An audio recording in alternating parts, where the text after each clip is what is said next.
DeleteLawZ DeCastro goes to bed instead of promised livestream. Did Jake Paul's win over Mike Tyson tire the old man out? Denver Metro Audits trolls the trolls by revealing fake terms of his probation. What the what? Troe Army? First Amendment Protection Agency loses 2 civil cases. Will he learn with help from DeleteLawZ?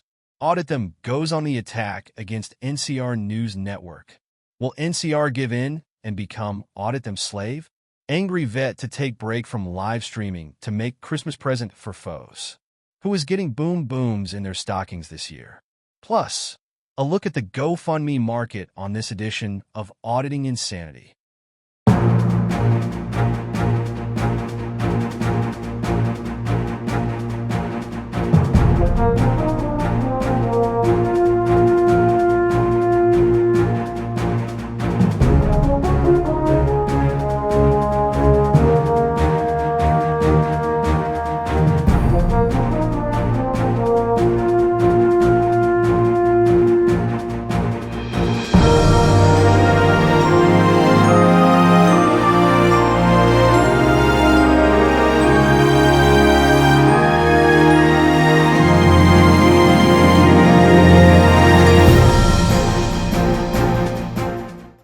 Good morning, and welcome to the Friday and Saturday edition of the Auditing Insanity Newscast powered by ReallyCoolNews. I'm AI Johnny Jones on another combined show for Friday, November 15th and Saturday, November 16th, 2024. The human known as Jim Finch was sick with an allergy attack yesterday, leaving us with a backlog of stories to get through tonight. Since we've got so many stories to feature today, so we're just going to dive into things as we ask you to focus on. Denver Metro Audits trolls the trolls in livestream. YouTuber Christopher Denver Metro Audits Cordova went live Thursday night to update his status with federal probation and to have some fun with those that he described as trolls who watch his videos. Cordova started the broadcast by pretending to be upset and claiming that the trolls were right and that he could not audit while on federal probation and that he would need to find a real job to work for 30 hours a week. Reliving 90s pranks, he added an implied psych before laughing at this trolls for being so gullible and believing his announcements. Clarifying that he met with his probation officer on Thursday, and she is okay with his lack of work as she accepted that being an independent contractor for YouTube was a real job. He had been required to obtain or maintain a job where he worked at least 30 hours a week as part of his federal probation. He also announced that he was found not guilty in a Colorado Springs, Colorado, trespassing case from the summer of 2023. Cordova claimed that the arrest in Colorado Springs impacted his ongoing sentencing last summer for his sentencing in a 2022 case at a Social Security Administration building. The YouTuber explained that he would incorporate the not guilty finding in his pending federal civil rights lawsuit against the government and in his appeal to the federal 10th Circuit to contest his sentencing. Cordova implied that he was still going over his options as to self-revoking. His probation as his probation officer seemed cool and was a young woman. He promised her that he wouldn't be getting in trouble, and she told him that if he kept out of trouble for a year, he could be off of probation early if he successfully petitioned the court. There was immediate controversy as Cordova was seen smoking a blunt on Christopher Direct D. Ruff's program Wednesday night. While marijuana usage is not a violation under Colorado probation guidelines, it is a violation under federal probation guidelines. Cordova appeared inebriated during the broadcast, and it would be interesting to see what happens when Cordova is eventually drug tested. Cordova announced that Ruff was now his business partner and that he had to get special treatment from his probation officer to allow him to be around a known felon during his probation period. Ruff served several years in jail for armed robbery and is a convicted felon. Ruff and Cordova apparently have planned to travel together over the next few months. Cordova's probation officer is apparently okay with it as long as she is given 10 days notice as to where they plan to travel. The YouTuber claimed he was shadow banned by YouTube as there were only 124 viewers of his live stream. He also claimed he would not be doing new audits for several months as he has a backlog of footage to go through, and he'll also be working on the documentary about his time in jail.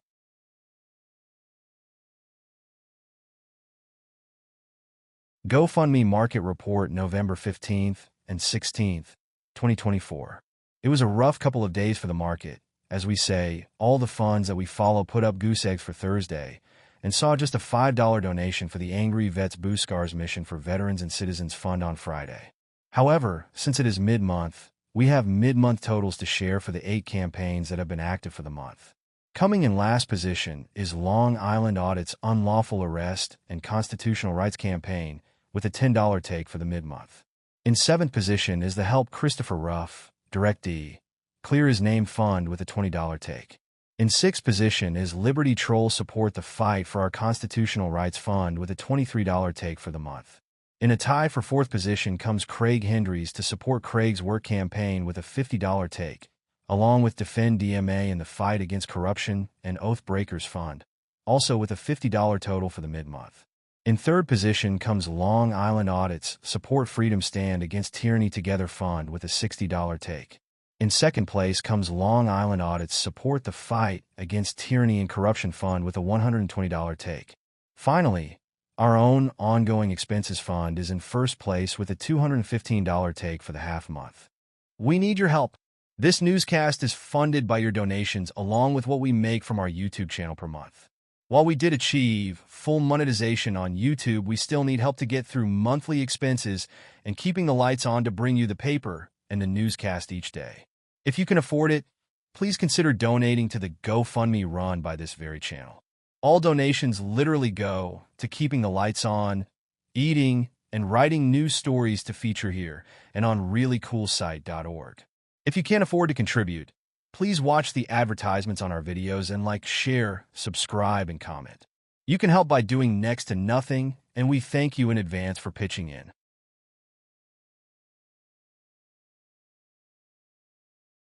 FOPA fails twice in South Carolina civil cases.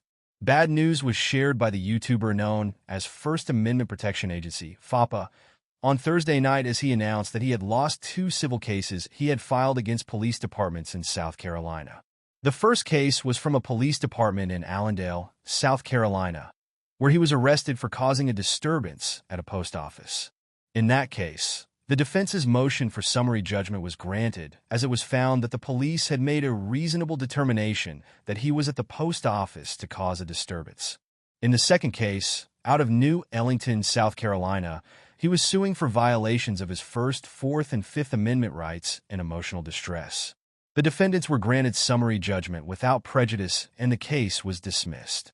FOPA announced that the police chief of New Ellington resigned after FOPA's video on him, as he apparently wanted to be able to keep his 401k and pension. He also announced that he would be refiling that case and would be appealing the Allendale case.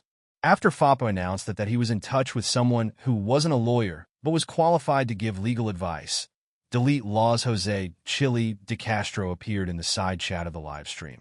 FOPA went directly into a plug for DeCastro's 5A cop cards and trifold product, promising that the trifold was a guaranteed get-out-of-jail-free card to his audience. He, much like Elder DeCastro before him, told his audience that the coming of Donald Trump's second presidency, they would need to band together to revolt against new protections Trump promised to police. He also indicated that he was still attempting to get in touch with 15-year-old auditor, First Amendment advocate, to set up a joint audit. First Amendment advocate recently deleted the single long-form video on his channel after achieving near viral status from promotion by both FOPA and DeCastro. FOPA went so far as to replicate the First Amendment advocate's video to similar results. FOPA asked his fans to be sure to like and subscribe to his channel as he was being shadow banned by YouTube. He then promoted his merchandise line, promising his viewers 2 pieces of merchandise for every $20 they donate, before ending the live stream by reminding his fans that they should flex their biceps like they flex their rights.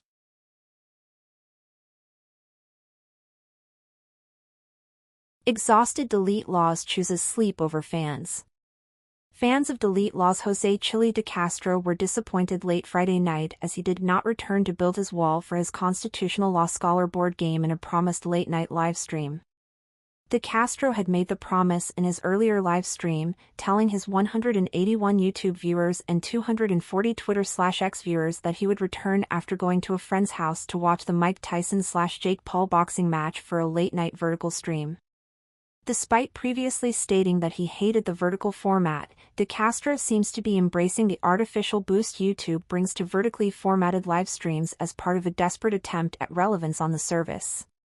DeCastro's string of failed launches in the past month have left the YouTuber rattled and clinging to Twitter/X as his latest venture, even as he promised the vertical YouTube stream.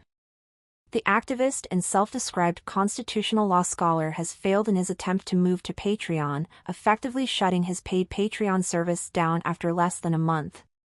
His rebranding to his new First Amendment Auditor channel has seen his subscriber base level off at 413 subscribers, with no new subscribers in 3 days. While his TeamDeleteLawZ.com channel is private and there are no usage figures available as to paying subscribers, it is assumed that DeCastro is not doing well on the platform due to his sudden focus on again shifting to Twitter/X as his new platform. DeCastro is averaging over 200 views on his most recent messages posted to that service, but archives only 2 to 3 retweets of his messaging. Retweeting helps establish a creator's reputation for providing worthwhile content on Twitter/X and essentially shows that the creator's content is worthy of further distribution. With DeCastro's fans apparently only there to support him and not getting how the platform works, DeCastro's efforts may result in his fourth failure in under a month should he not be able to pick up huge gains in viewership, subscribers, and retweets on the service. As of press time, his earlier Friday night broadcast had brought in 338 total views on Twitter/X to 870 views on YouTube. The YouTube broadcast also brought in $79 in super chats and saw the return of longtime supporter V. Boyer, who had been missing from recent live streams. DeCastro's earlier stream focused on anti-police videos and DeCastro's reaction to audio recordings of YouTuber Lane Meyer's recent court appearances. DeCastro glossed over his dog Charlie's illness during the stream and provided his own health update as he was expected to break his fast later in the evening as he attended his friend's gathering devoted to the Mike Tyson/Jake Paul boxing match. Since DeCastro failed to go live as promised this morning, he may go live again later today.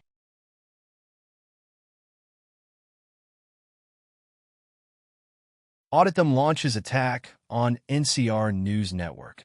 First Amendment auditor Audit Them attacked YouTube personality NCR News Network, and after being triggered by NCR posing questions to him in a side chat Friday night before attempting to recruit NCR as the king of being a middleman between Audit Them and the bootlickers. The bizarre situation started in Audit Them side chat Friday night when NCR suggested to Audit Them that he should do a Florida audit. This somehow enraged Audit Them, who began to attack NCR as he had already audited in Florida and questioned why NCR would even suggest it, knowing that Audit Them had already done so. He then began to call NCR an other-sider as NCR has produced videos about frauditors. The term again set off Audit Them, who went further into the bizarre by describing his Audit Shield product as something that could help future auditors as they dealt with the demon-possessed, wicked government workers who would not support auditing efforts. Going to NCR's YouTube channel, he mocked NCR for coming to his chat because of the clickbait title, PSA, I quit auditing, and attacked NCR as a bootlicker who was there to get a negative story about Audit Them. NCR denied this with a message in side chat, claiming to be there because he saw Audit Them was streaming. Eventually, Audit Them decided that NCR could be saved and would be his king realizer, someone who could show the other side that Audit Them was one of 2 auditors who was on the right train and one of the only auditors who was not a subject. The YouTuber eventually apologized to NCR for singling him out and asked NCR to email him so he could be a middleman to the bootlicking channels. He then promised he would soon be doing background checks on NCR and others in the bootlicking community, and all on the other side would be doomed when he published his book of information.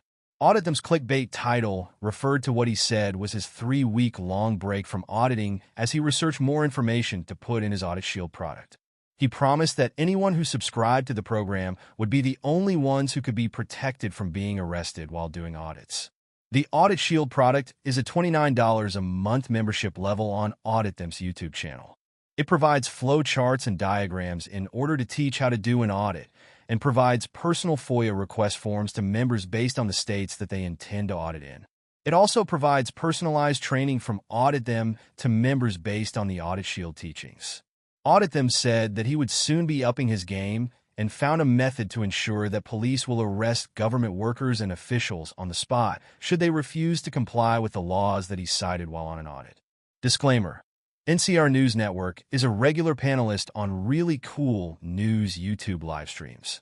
While he has no financial stake in the productions, he has appeared over 100 times on our panels.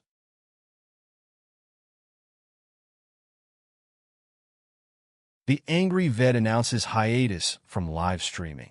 Those tuning into The Angry Vet were treated to a rare Friday afternoon broadcast as the YouTuber announced that he was taking time away from his live streams to compile a list of suspicious people within the First Amendment auditing community.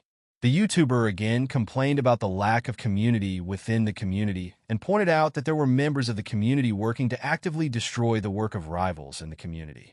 He cited Christopher Direct D. Ruff as an example of a person who was working against others and had a toxic influence upon the community. He noted that Ruff's continued partnership with Christopher Denver Metro Audits, Cordova has resulted in Ruff's rebranding and apparent dropping or downplaying of his Direct D persona. The Angry Vet added his own concerns to those who found Ruff's recent broadcasts near unwatchable as Ruff's inebriated state saw him sit motionless for several minutes at a time while reading chat to himself, only uttering an occasional word or two to prove that the video wasn't frozen. He also criticized Ruff for having both Cordova and YouTuber Christopher for public safety writer on his program when neither he or Cordova were sober enough to effectively take part in the debate.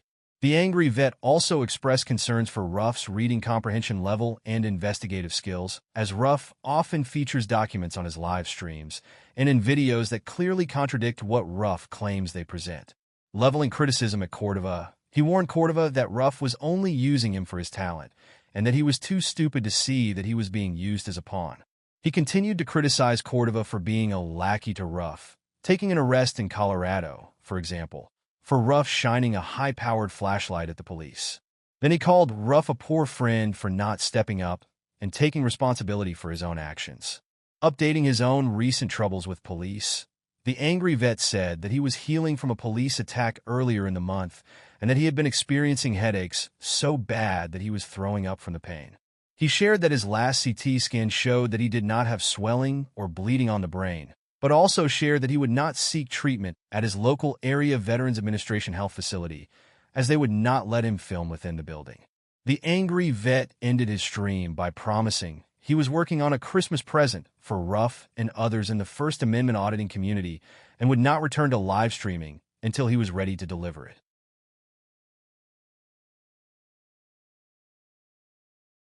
And we're back. We had so much news this morning that we're breaking it up into two portions. You'll have to wait until tomorrow's newscast for stories on Ron Durbin and the former News Now Omaha and Mr. Passport Bro Floyd Wallace, as we're simply out of time. For those looking for a preview, the stories on both men will be going up on ReallyCoolSite.org later today, with YouTube versions coming early morning tomorrow and in tomorrow morning's broadcast. With that, we're out of here for today. Please have a happy and safe Saturday.